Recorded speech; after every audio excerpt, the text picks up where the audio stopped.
Hai, kembali lagi di podcast Bantuan Hukum Lembaga Bantuan Hukum Semarang dengan saya Ulia. Dan senang sekali di sebelah saya sudah ada Mas Baihaqi. Halo Mas. Halo juga Mbak Ulia, apa kabar? Apa kabar? Alhamdulillah baik Mbak. Baik. Tadi dari mana? Dari Kota Pekalongan. Oh, dari Kota Pekalongan. Iya. Wah, luar biasa sekali kedatangan tamu dari Kota Pekalongan. Iya. Nah, jadi kawan-kawan, pada hari ini kita akan membincang atau ngobrol santai bersama Mas Baihaqi gitu ya. Iya. Okay. Berkaitan dengan perjuangan atau kronologi Mas Baihaqi yang sempat mendaftar sebagai peserta CPNS pada tahun 2019, namun pada akhirnya harus digugurkan gitu ya. Nah, seperti apa ceritanya? Kita langsung saja begitu akan ngobrol bareng dengan Mas Baihaqi begitu. Mungkin kita akan berangkat dari sebenarnya Mas Baihaqi ini kesibukannya apa, kemudian dari alumni mana. Mungkin bisa diceritakan, silakan Mas Baihaqi menceritakan latar belakangnya Mas Baihaqi sendiri gitu. Oke, terima kasih Mbak Ulia atas kesempatan undangannya, ini sangat luar biasa, berkesan sekali buat saya. Mendapatkan undangan spesial dari LBH Semarang, kemudian melakukan podcast yang Masya Allah ini akan membekas jadi kenangan yang manis lah buat saya gitu. Ya, di sini saya coba akan memperkenalkan secara lebih detail dan mendalam tentang kisah perjuangan saya yang memperoleh tindakan diskriminatif pada proses seleksi CPNS yang saya ikuti. Tapi sebelumnya saya ingin perkenalkan diri dulu. Perkenalkan, saya Muhammad Baihaqi. Kebetulan saya adalah seorang penyandang disabilitas tunanetra, tapi bukan tunanetra yang totally blind. Oke. Jadi, bisa minta tolong dijelaskan maksudnya tunanetra yang bukan totally blind. Kalau totally blind kan berarti dia kedua matanya total nggak bisa lihat Jadi seperti itu. Tapi kalau saya kebetulan dari SD itu mata kanan saya memang sudah buta total. Sebelah kanan ya? Yang sebelah kanan saja. Kanan. Tapi yang kiri ya alhamdulillah masih diberikan kesempatan untuk melihat ya sampai sekarang, meskipun ya ada beberapa kondisi di mana saya memerlukan alat bantu penerangan yang cukup gitu. Contoh, misal saya berada di tempat yang agak gelap atau mungkin saya beraktivitas di malam hari, itu saya harus memperoleh atau mendapat alat bantu penerangan yang cukup. Gitu. Kalau enggak saya sulit gitu untuk bergerak. Gitu. Dengan kondisi yang tadi sempat dijelaskan sama Mas Baihaqi, sebelah kanan itu total, kemudian yang sebelah kiri itu samar-samar, mengganggu. Kiri sih jelas, yang penting cahayanya cukup. Jelas tapi cahayanya cukup. Iya. Jadi kalau dia gelap atau kondisi sekitar saya itu remang-remang, saya sulit gitu. Iya. Sebenarnya kondisi tersebut mengganggu tidak sih untuk Mas Baihaqi sendiri? Alhamdulillah sih sejauh ini dari saya kecil ya Mbak ya, proses itu ya saya menyadari saya ada kekurangan atau kedisabilitasan pada penglihatan saya. Tetapi kan kita nggak boleh minder ya Mbak ya, kita nggak boleh minder, kita harus tetap percaya diri dan kita harus yakin bahwasanya kedisabilitasan itu adalah anugerah dari Tuhan, di mana setiap kekurangan pasti ada kelebihan di sana. Sepakat sekali. Dan alhamdulillah itu saya tunjukkan dan saya bisa implementasikan dalam kehidupan saya sejak kecil. Dari SD pun saya juga di sekolah negeri Mbak, bukan di SLB, sampai saya ke perguruan tinggi. Jadi nah itu alhamdulillah Allah kasih saya kekurangan tapi Allah kasih kelebihan, dimana memang banyak teman-teman sih yang bilang saya itu daya ingatnya kuat gitu, cepat. Jadi kalau mengingat sesuatu karena dari kecil cepat gitu. Jadi makanya alhamdulillah saya bisa mensiasati lah kekurangan saya itu ketika saya bersekolah. Itu nih sedikit ceritanya agak panjang ya. Jadi supaya kita mengenal lebih dalam ya. Betul sekali. Katanya kalau nggak kenal nggak sayang. Iya kan Mbak ya. Katanya. Ya semoga pemirsanya nggak bosen nih ya. Jadi kalau boleh tahu Mas Baihaqi ini sendiri alumni mana nih? Jadi dari itu bersekolah dulu SD Negeri Pondok Bahar 3 Tangerang. Tangerang. Kemudian SMP-nya SMP Negeri 2 Pekalongan, SMA-nya SMA Negeri 3 Pekalongan. Kemudian saya lanjut ke perguruan tinggi mengambil sarjana jurusan pendidikan matematika Universitas Negeri Yogyakarta atau UNY. Nah itu, dan alhamdulillah sih dari kecil ya, meskipun saya ada kekurangan tapi saya berusaha untuk selalu berkarya dan berprestasi gitu. Alhamdulillah sih secara akademik nggak mengecewakan ya, selalu atau sering jadi bintang kelas lah. Wow, penghargaannya seperti prestasinya ini sepertinya banyak. Alhamdulillah sih. Alhamdulillah. Kalau SD SMP sih lebih ke prestasi di kelas ya. Misalnya kayak Mas sering jadi bintang kelas kalau di SD. Kalau di SMP karena memang cukup favorit sekali dan sangat ketat, ya sering 3 besar sih masih. Tapi di situ SD SMP saya belum berkesempatan untuk banyak ikut lomba-lomba sih waktu itu, karena memang mungkin saya masih cupu-cupu ya, masih malu-malu. Masih malu-malu. Iya. Tapi kemudian di SMA saya mulai agak memiliki kepercayaan diri yang jauh lebih bagus lagi gitu. Sewaktu di SMA. Di SMA mulai ya. Kenapa itu, Mas? Ya karena di sana saya menyadari bahwasanya yang namanya kehidupan itu kan semakin hari tantangannya semakin besar. Ya kan Mbak ya, jadi kita harus kuat juga, makanya mentalitas kita pun juga harus kita asah, harus kita kembangkan dengan baik. Nah di situ makanya saya dari mulai SMA saya mulai senang berorganisasi. Jadi selain saya bagus di kelas, selalu ranking 1, alhamdulillah di SMA saya ranking 1 terus. Wow, luar biasa sekali. Karena saya gini, prinsip saya waktu itu, karena saya orang nggak punya ya, ini maaf sedikit saya curhat, saya orang nggak punya. Waktu itu saya sempat lulus SMP itu saya sudah mau hampir putus sekolah. Jadi hampir putus sekolah, kemudian ya ada keajaiban lah dari Tuhan, dari Allah SWT, akhirnya saya bisa lanjut ya gitu.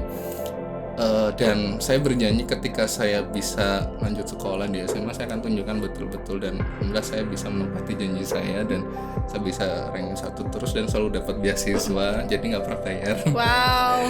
Dan selalu malah dapat uang gitu. Nah itu. Jadi ikut organisasi yang mulai dari SMA gitu. Jadi ya Pramuka, PNR, KIR, nah itu banyak gitu. Sekali organisasi yang dilakukan, yang diikuti gitu. Debat bahasa Inggris juga dulu saya suka. Jadi dari itu kecil saya suka ngomong bahasa Inggris gitu. Meskipun amatiran sih, tapi saya seneng gitu. Nah itu. Jangankan penyandang disabilitas, saya sendiri nih, merasa tersindir. Saya juga ingin pesan ke kawan-kawan saya yang penyandang disabilitas, apapun kekurangan yang kalian miliki jangan pernah minder. Kalian harus tunjukkan bahwasanya kalian juga pasti memiliki suatu kelebihan, dan kelebihan itulah yang harus kalian optimalkan dan kembangkan. Wah, luar biasa sekali. Ini belum apa-apa udah dapat pesan nih untuk kita semua. Jangan minder. Iya benar. Harus percaya diri, harus berani gitu. Betul. Ya Mas ya. Nah, kalau tadi tadi Mas Baihaqi menyampaikan latar belakang pendidikan, kalau pekerjaan bagaimana Mas Baihaqi? Oke. Kayaknya tadi belum tuntas ya, jadi kayaknya nggak enak juga ceritanya nanggung ya. Oke, sebelum ke pekerjaan mungkin saya akan secara garis besar saya tambahkan lagi yang masalah prestasi. Ini ya memang semua bermula dari SMA itu saya mulai banyak dipercaya mengikuti banyak kompetisi. Hingga akhirnya semangat berkompetisi saya mengikuti perlombaan itu berlanjut sampai saya kuliah. Ya alhamdulillah sih saya Mbak ya pernah juga dapat kesempatan untuk ikut lomba karya tulis dari mulai SMA, lomba akuntansi, kemudian lomba debat bahasa Inggris, kemudian lomba cerdas cermat. Berbagai jenis macam. Iya, berbagai macam jenis, dan alhamdulillah ya sering juara juga. Nah itu, dan itu berlanjut sampai saya kuliah, di mana selain saya fokus untuk kuliah, saya juga ya namanya ya tadi ya perjuangan yang cukup. Waktu itu kan masih jarang beasiswa ya Mbak ya. Jadi memang harus gimana caranya kita mensiasati meskipun kita sulit ekonominya, tetap harus bisa kuliah dan tetap harus bisa nyambi sana sini. Akhirnya saya dulu ya pernah part time kerja juga, kemudian ikut lomba penelitian. Jadi saya sering ikut kayak dulu yang namanya PKM, program kreativitas mahasiswa itu. Kemudian saya lanjutkan ikut lomba cerdas cermat pemahaman Al-Quran atau MTQ mahasiswa. Jadi bisa dicoba nggak tuh ngaji bukan seni MTQ? suara. Kebetulan saya cerdas cermatnya. Oh, cerdas cermatnya. Iya, mulai itu saya juara sama lomba karya tulisnya. Jadi lomba karya tulis dulu Al-Quran, kemudian pernah juga lomba karya tulis bidang IPS, kemudian lomba inovasi bisnis pemuda baik di tingkat provinsi maupun di nasional. Saya juga pernah ikuti gitu ya. Pernah juga lolos di Kemenpora juga lomba tim saya gitu. Dan beberapa hal lainnya. Nah itu, dan alhamdulillah ya berkat dari semangat juang kita kemudian untuk kemudian menghadapi istilahnya bahasanya kerasnya kehidupan ya misalnya itu nggak sia-sia ya kawan-kawan. Jadi saya memperoleh banyak hal pengalaman yang itu mungkin tidak bisa saya dapatkan di bangku kuliah ya, tadi dari berorganisasi dengan ikuti perlombaan terus mengikuti sambil part time kerja dan sebagainya. Dan alhamdulillah saya bisa merasakan meskipun saya mohon maaf anak orang nggak punya secara ekonomi terbatas, tapi saya bisa merasakan yang namanya naik pesawat. Itu saya kenang selalu. Saya pernah naik pesawat pertama itu di tahun 2005. Itu pada waktu mengikuti MTQ mahasiswa tingkat nasional. Di mana itu Mas? Di Pontianak. Di Pontianak. Iya, terus 2007 sekali. Pernah ke Palembang. 2009 pernah mewakili kampus saya ke Lok Sumawe Aceh. Jauh sekali, jauh sekali pemirsa. Dan maaf bukan bermaksud dan banyak sekali prestasinya. Ya. Tidak Mas, justru ini semakin memacu khususnya saya pribadi begitu ya. Ternyata kekurangan itu bukan sesuatu hal yang kemudian membuat kita jadi terpuruk begitu. Iya, sebenarnya sih kalau dilihat kayaknya manis-manis aja, tapi di setiap perjuangan itu ada cerita dukanya juga. Misalnya kayak ya saya ikut lomba pernah ketinggalan kereta, saya kemudian malam hari pernah tersandung masuk got pernah juga atau apa. Jadi, yang namanya saya ada kekurangan ya itu wajar, tapi ya itu bagian dari proses kita dan kita harus nggak boleh takut dalam melangkah gitu. Terus kembali ke melanjutkan ke pekerjaan ya Mbak. Jadi saya selepas saya lulus dari kuliah karena saya background saya pendidikan matematika. Jadi tentunya dong saya ingin mengaplikasikan ilmu-ilmu saya ya Mbak di dunia pendidikan, khususnya sebagai guru matematika. Jadi setelah lulus saya tuh pernah mengajar sebagai tentor di Lembaga Bimbingan Belajar Gama Eksakta Yogyakarta. Jadi waktu itu saya juga senang banget karena bimbel saya ini unik. Uniknya itu dia itu keliling kota dari satu kota ke kota lain. Jadi saya senang banget dapat pengalaman. Misalnya satu tim diutus nanti ke sekolah mana, terus kita ngajar bimbingan intensif persiapan UN, SMA gitu. Seneng banget gitu dengan berbagai macam aneka karakteristik siswa yang setiap kota itu berbeda gitu. Kita jadi dapat pengalaman yang mungkin tuh tidak bisa kita dapatkan kalau kita hanya ngajar di satu sekolah gitu. Betul sekali. Jadi keliling saya alhamdulillah hampir semua Jawa Timur saya udah pernah. Terus Jawa Barat sebagian, Jawa Tengah juga sebagian, DIY juga. DIY alhamdulillah udah semua kata DIY. Nah itu di bimbel. Kemudian pernah juga magang, saya juga pernah ngajar di SDIT meskipun hanya magang 3 bulan. SDIT Internasional Lukman Al-Hakim Kota Gede. Waktu itu juga itu. Kemudian juga pernah pengalaman juga program KKN PPL di program kampus saya tapi yang khusus internasional kelas. Jadi waktu itu kelas bilingual. Jadi ngajarnya itu 60% bahasa Inggris atau saya lupa berapa persentasenya, tapi dia dominan Inggrisnya ketika ngajar. Waktu itu saya di SMP Negeri 1 Bantul. Jadi saya pernah juga meskipun Inggrisnya amatiran tapi pernah mencoba mengajar pakai bahasa Inggris. Jadi bagaimana bisa dibayangkan ketika ngajar matematika ngomongnya pakai bahasa Inggris pasti sering ke selitut atau sering kegigit lidahnya lah, itu wajar gitu. Jadi saya juga pernah merasakan itu dan gimana gugupnya gitu. Tapi alhamdulillah ya saya menikmati itulah proses itu. Kemudian setelah itu tidak berapa lama saya menjumpai ada seleksi di kampus saya, itu program dari Kemendikbud. Jadi Kemendikbud mengadakan seleksi di 6 kampus di Jawa, itu ada UPI, UNJ, UNY, UNES, terus ada UM, ada UNESA. Jadi ada 6 kampus yang ditunjuk pada waktu itu tahun 2013. Akhirnya saya ngikuti tes seleksi itu. Programnya namanya Mbak ya, program mendidik anak-anak TKI di Sabah, Malaysia. Jadi jangan dibayangkan ngajar anak TKI-nya kemudian kita hidup di kota gitu, kemudian tinggal di apartemen enggak. Dengan fasilitas yang mewah. Tidak. Jadi saya waktu itu ikut program tersebut, guru-guru Indonesia itu ditempatkannya di pedalaman kelapa sawit. Pedalaman kelapa sawit. Ya, jadi saya tinggal di dalam hutan. Saya bayangkan gimana. Juga ya. Ya itu pengalaman yang seru, penuh suka duka karena ya kadang kalau pas musim kemarau hujan jarang turun, ya siap-siap lah gitu. Susah mandi. Atau mungkin medan yang berbukit, berdebu, berkerikil. Jadi ya misalnya kita keluar, sebelum keluar mungkin sudah berpakaian bagus, keluar dari ladang sampai ke jalan besar itu jaraknya Mbak ya. Dari dalam tugas saya ke jalan besar aspal itu 13 kilo. Jadi bisa dibayangkan ketika dari dalam ladang sudah bagus, di luar ladang sudah jadi bule. Udah banyak debu gitu.